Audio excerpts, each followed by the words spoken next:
Prepare your ears, humans. Happy, Sad, Confused begins now. Hey guys, it's Josh. Welcome to a special bonus mini episode of Happy, Sad, Confused. I'm going to say this really quickly because I want to get to the main conversation. This isn't a full podcast, but this is 20 minutes with one of our best actors, and I couldn't say no to that, and he's always so awesome to me. Colin Farrell wanted to catch up for his new movie, Ballad of a Small Player, another excellent performance. This is the new film from Edward Berger, coming off of Conclave, so he's got the goods, and I love Colin. I love him as an actor, as a human being. He is always so kind and funny and smart and cool. And like I said, usually, of course, we try to do 45 minutes or more on the pod. He's a busy man. So the fact that he was willing to even squeeze in 20 minutes into like a busy junket day for this means a lot. And I want to share it with all of you guys now. So go see Ballad of a Small Player, support Colin, and enjoy this chat with one of the most charming men in the business and talented for that matter. Colin Farrell. Hey, Josh Horowitz with Happy, Sad, Confused. We have to stop meeting like this, buddy. How are you, man? Yeah, when are you going to come in person? Grace us with your flesh. Please, we've seen a lot of each other in person too. I was going to say, the last few months, I feel like Telluride. I probably saw you at the Emmys for a second. I feel like I've talked to my mom, my wife, my dog, and then Colin Farrell in the last few months. You're top five at least. You need to stay home more, man. Most people need to get out more. You need to stay home more. That's the lesson here. Congratulations, man. Thanks, Ballad of a Small Player. But you have been, first of all, you have been talking a lot the last bunch of months between Penguin, Big Bold Beautiful Journey we caught up, and now into this. Are you ready for a silent retreat? Oh, are you tired of the sound of your own voice? Yeah, 100%, man. I'm so, yeah. Yeah, we have today, Josh, a press day that involves you, obviously, and a few others. And then we have Virginia, the Middleburg Film Festival, and then New York. We're doing a little junket for this as well, and a screening in New York. And then, my brother, I am gone. I shall disappear into the folds of day and night. Yeah, I'm done. It's just been a confluence of things at the same time, which I've never in 25 years. I mean, look, it's not exactly a sad story, but I've never had this much stuff come out at the same time. It was just strange scheduling, yeah. Yeah. So we're not doing the full podcast today, though I really appreciate the 20 minutes you're giving me, especially because 20 minutes with Colin is equivalent to like an hour and a half with anybody else. You talk faster than me and Jesse Eisenberg. Those are, I think, one of the top Jesse does talk talkers. fast, doesn't he? I've never met him, but yeah, I've seen him in interviews and his performance. Yeah, he does. Yeah. Has any filmmaker ever asked you to slow down your delivery? Said like, your clip is a little too. I don't think talk fast when I go to work. I talk fast as myself, oftentimes, especially in these environments as well, because there's a kind of a little bit of a nervous energy or on chat shows and so on and so forth. But no, don't think so. So I was doing the math. It's a job for someone like me to do the math. Almost 25 years ago to the day, Colin. Can you guess what occurred? TIGERLAND screened or something? Really? TIGERLAnd premiered At Toronto. October. Yeah. Wow. Yeah. So, I mean, 25, quarter of a century. A little perspective. I mean, you've changed a lot as a human being, perhaps as an actor. I mean, what part of that guy have you retained? What part is important to you that's still you in there, you can't think? change as a human and not change as an actor, I suppose, one being so intrinsically linked with the other. But what's changed for me in 25 years? Oh my God. Or not changed. I mean, we talk about the changes, obviously, in your personal life. We've been down that road. We know all about that. But I guess intrinsically, what is still in you that was that guy, you think? What do you hope is still there? That was what guy? That was the guy back then, 25 years ago. Like, what were the good parts of Colin 25 years ago that you think are still in there? I mean, my upbringing hasn't changed, of course. That's kind of rock solid, locked in experience. But your perspective of your upbringing, your perspective of your origin and how it informs how you move through the world can change. You know, we all have the ability to reframe or recontextualize the experiences that we've had based on where we are in the moment and how we're looking back and what we need in looking back to move forward, I suppose. I don't know, man. I enjoy acting more than I ever did. 25 years in, I really do. And I've said before that it's a strange thing. I derive less of my worth as a human being from acting than I did when I started, even though I didn't know that was a hook that I was on when I began. It was only in years later, when I kind of had a look at things, that I realized how much of my worth and my identity I kind of latched on to the idea of acting and films, and if they work or if they don't, or what people say about performances of the films that you're in. So while I still get affected by whether a film works for the public or it doesn't, or how a certain performance might be perceived, for sure, I'm a human being, I get affected by that stuff. It's not a lot, and there's a great freedom in not actually, I won't say not caring, but just again, not identifying my worth as an individual through the projects that I do.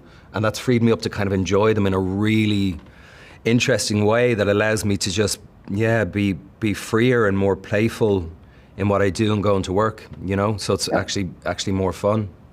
And what about, the quote unquote, like the suffering for the art that we hear a lot about, especially young artists? I don't have to. I know it is a bit of a fallacy, and it's a very attractive fallacy.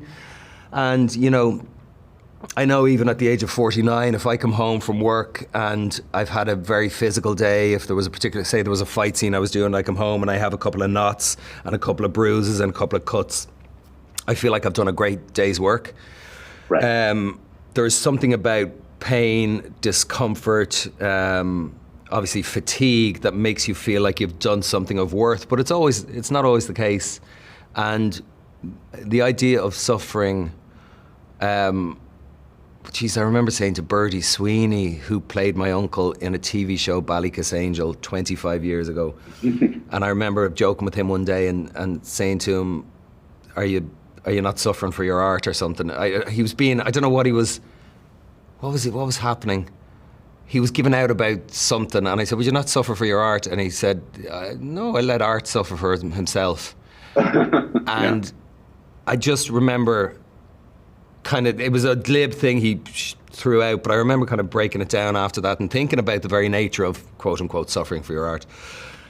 And while the struggle of human beings, a man, a woman, whatever it is, the struggle of a particular human being can be beautifully rendered, articulated, shared, inquired about through art, whether it's a painting, whether it's a poem, whether it's a piece of music that's written, whether it's a performance, a dance, whatever it may be. Art as a form of expression and as a form of kind of trying to uncover and share and expose the struggles that we all inevitably go through, whether it's addiction in this film, or whether it's grief, or whether it's fear or horror or just abject sadness, whatever it may be. Art is a beautiful way to articulate those struggles and to share those struggles and to make others feel less alone when it works and when it connects. Having said that, there's enough pain in the world. You don't need to be living in pain to express pain. We all have it, we all have it. Yeah. As soon as you're born, I mean, most children come into the world screaming. Our first experience, not 100% of the time, but I'd say in the high percentile, our first experience of this mortal coil is fear, is a bright room and is a foreign place, and we've just been 9 months all toasty and safe, and then it's one kind of insult after another, and the fear of fitting in, and the fear of, do my parents love me, are they proud of me, and do my friends, and all that stuff. So, and loss as we continue through this life. It's loss. Yeah, and loss and grief and fear of grief, and our parents are getting older, or we lose a friend, or whatever it may be. Plus, Josh, we look around us, if we look around us and we see the world that we live in. I mean, you just have to walk down a street in Los Angeles or Dublin or any major city in the world, and you'll see people that are without a roof over their heads. You'll see people that are struggling with mental illness or addiction. You turn on the news, you see all the horror that's taking place all around the world. So I think just one of the great virtues of the human being is our ability to empathize with others, of course. And so through that process of empathy, through that connection that empathy can provide, you don't need to live in pain. In fact, for me anyway, when I was in the grip of my addictions and stuff, I didn't have the faculties or the clarity to be able to access certain parts of myself that might have been helpful for work. I don't know. As I said, I can't be sure of that because I couldn't access them. But now that I have a certain degree of sobriety or health or whatever, the last 20 years or so, I can access the world around me. I can, and sometimes it teams with volume and teams with disturbance, and it can be overwhelming. But it is a mythology that I think would be of great service to let young artists know, whatever their journey is and whatever their craft or whatever their art of choice is, that one doesn't need to live and perpetuate pain within the self to express it as part of the human condition. Well, and applying it to this character and this story, I mean, thank goodness, because who would want to like live this pain with this guy who is just on the brink of just such darkness and just living with addiction. And, you know, I mean, talked to me a little bit about on the flip side, like the joy of this. I know you've talked about Edward Berger and I mean, shooting in Macau. This is like this maximalist vision that like would probably make Baz Luhrmann say, wow, that's big. Like this is going for it. So what is the joy of living in the sad skin of Lord Doyle for you? I mean, the joy is just expression, really. Yeah. The joy is just kind of scratching an itch, you know, and I don't know that one ever gets rid of the itch. Again, the itch is just the curiosity in the face of the nature of being a human, you know, the nature of humanity, the nature of experience, the nature of processing experience, the kind of the latching onto us that our past has.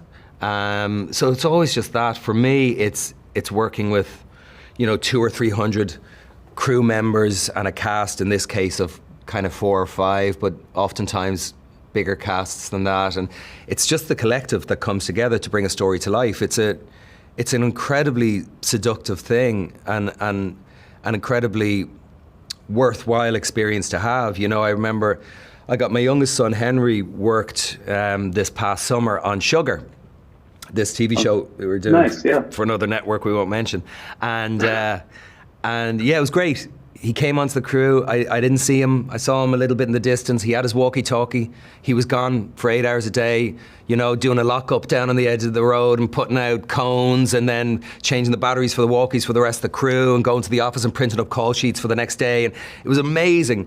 But he really had, it was interesting to see, because he got a very clear sense of what I've kind of touched on when I've talked to him about working in films and TV through the years, which is the kind of beauty that's readily observable when you see a film crew in motion together. When you see the joy of the collective. The joy of the collective, man, and how everyone leans on each other and everyone has a purpose. And he was astonished by, you know, this department has their 20 or 30 minutes and they do loads of work and everyone else is chilling out or getting a cup of tea, and then that department is done with their job and they step back and then another department comes in, and then so that's the joy for me, really. Fundamentally, it's bringing stories to life, but it's how we bring them to life, and the power of the collective is really, to this day, 25 years later, I just love the people that I've gotten to work with through the years. And obviously some of those are actors, but oftentimes a lot of them are behind the camera as well, you know. Talking about a collective effort, it's going to be a massive effort when you finally get to do Batman Part 2. Oh, yeah. Did Matt give you any heads up on what that script was before you actually read it, or is that no? He wouldn't be a great man for heads upping. Do you know what I mean? So you read that. Nor should he be. What's the text back? What's the call back to him after you read that script? Can you give a little insight on what your reaction to him was? Oh yeah, I don't know if it was a text or a phone call. We had a FaceTime call about 3 or 4 weeks ago. I love Matt. I have a very easy friendship with Matt. And yeah, we ended up talking for the guts of an hour. And we weren't talking about Penguin, we were talking about his script, because I just had so many thoughts and feelings to share about it. I really do think it's a kind of a masterwork, a kind of a contemporary genre masterwork. It's so brilliant, and Robert's got such a lovely journey to go on and to take the audience through. But that's a kind of for me, not as an actor, as a fan of films and as a giddy little fanboy, that's a kind of a moment, you know, when you get the script for the Batman 2. And like I got the script and I didn't read it for 2 weeks, because when I opened it the first day and I realized it's dense, it's really, really intelligent, it's so detailed. I'm not saying too much. And I opened it and I thought, you know what, wherever I was that day, I was a little bit unfocused or tired or agitated or something, and I closed it. And, you know, I put it away, and then I had some press to do for Big Bold Beautiful, and I did that, and then I came back 2 weeks later, and it was the day, and I put the kettle on, put a tea bag in the cup, hot water in, gave it a stir, tea bag in the bin, sat down with a cup of tea and the script, and opened it up and took my time and took an hour and a half, 2 hours, and just went through cover to cover, and it's really extraordinary. Honestly, I think he's going to make an extraordinary film. Yeah. Has he shared any thoughts on casting thoughts? I'm not expecting you to name names, but do you know where he's headed in terms of like the next big bad villain? I don't.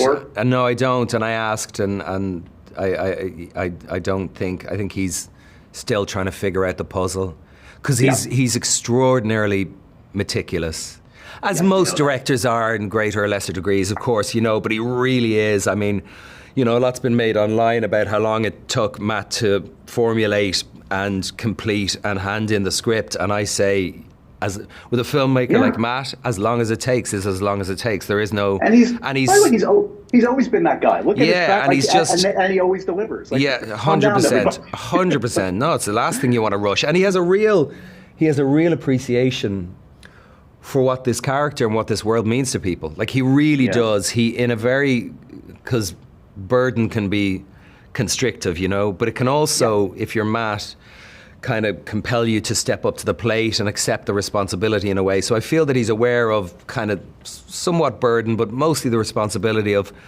bringing these characters to the screen, and boy, did he deliver. What was part of the excitement? I know Sergeant Rock may or may not ever happen with you. Who knows? I hope, but we'll see. But was part of that? I mean, I mentioned Tigerland. Was there a linkage of kind of like a little bit of like going back to the roots of that, plus the Luca Guadagnino? Was that in your mind when that came around? Not really. I totally get, of course, why you'd ask the question, but not really. No, God, that was a fantastic script. I wonder what's happening it. Yeah. It sounds like Luca's off of it. So does that take the?